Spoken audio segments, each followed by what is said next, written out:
On April 24th, 1996, the famous quote, "We got next," was announced by women's basketball as the WNBA was launched.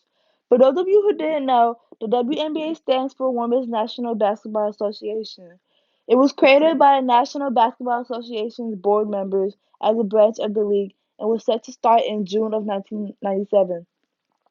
The league started off with 8 teams: the Charlotte Stings, Cleveland Rockets, Houston Comets, and New York Liberties in the Eastern Conference, and the Los Angeles Sparks, Phoenix Mercuries, Sacramento Monarchs, and Utah Stars in the Western Conference. Each team was created to resemble an NBA team.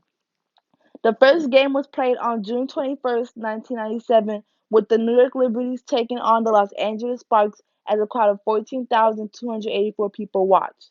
23 years later, and the league has expanded, now having 12 teams and an average of 1.3 million attendees a year.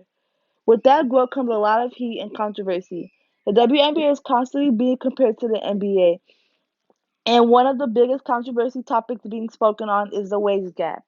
The highest paid WNBA player, Dee Bonner, is paid $127,000 yearly, compared to the highest paid NBA player, Stephen Curry, who is getting paid over $40 million.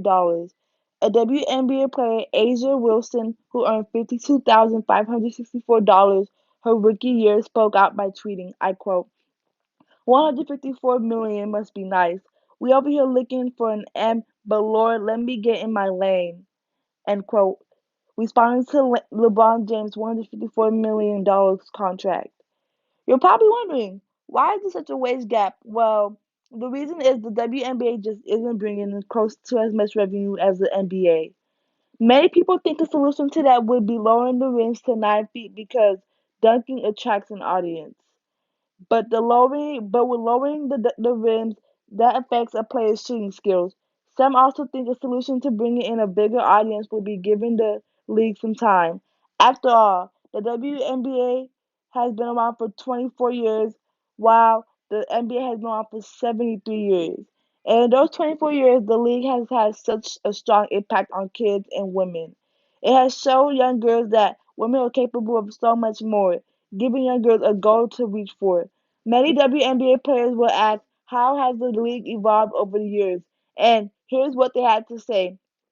Tina Thompson of Houston Commerce Forest said, and I quote, "In my opinion, we are no longer a league of veterans. A new era of basketball is being showcased. 10 years ago, the dominant players were experienced players that had already built a professional career abroad and brought their talents home to be showcased.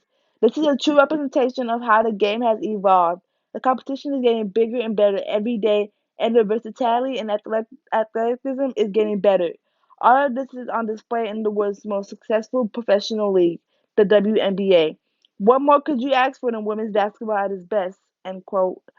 Over the last 23 years, the WNBA has evolved into greatness, so I guess you could say they did have next.